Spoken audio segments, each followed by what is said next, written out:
नमस्कार। आज हम जानेंगे ईश्वर और ब्रह्म के बारे में और दोनों में अंतर क्या है।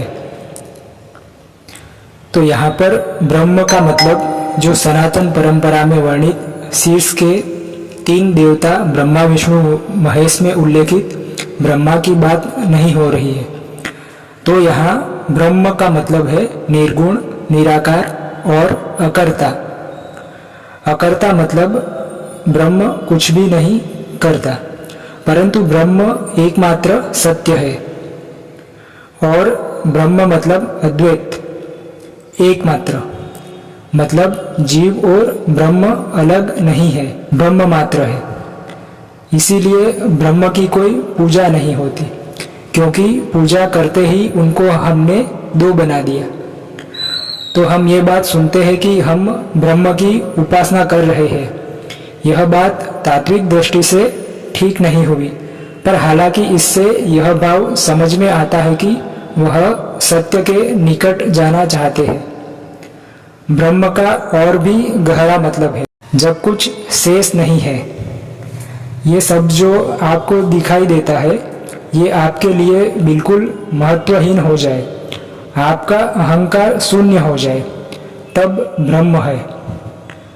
ब्रह्म वो जिसके सामने जगत ही नहीं, मिथ्या है, माया है। तो यह हमने जाना ब्रह्म के बारे में। अब हम जानेंगे ईश्वर के बारे में।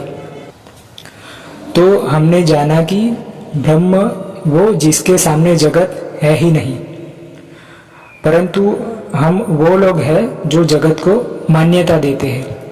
हमारे लिए तो जगत है और असली है, सच्चा है। तो फिर एक ईश्वर का सिद्धांत खड़ा होता है। अगर ये जगत है तो इसको बनाने वाला और चलाने वाला भी कोई होगा, और उसको हम कहते हैं ईश्वर। तो ईश्वर वो जो सिद्धांत के अनुसार जगत की रचना करता है और उसका निर्वाह भी करता है। और हम मानते हैं कि इस समस्त ब्रह्मांड का रचयिता ईश्वर निराकार है, लेकिन ईश्वर निर्गुण नहीं है। जबकि हमने ब्रह्म के बारे में जाना था, ब्रह्म मतलब निर्गुण। तो जो ब्रह्म को जान सकते हैं, जो समझ सकते हैं, जो प्रबल तत्वज्ञानी हो, उनके लिए ब्रह्म है।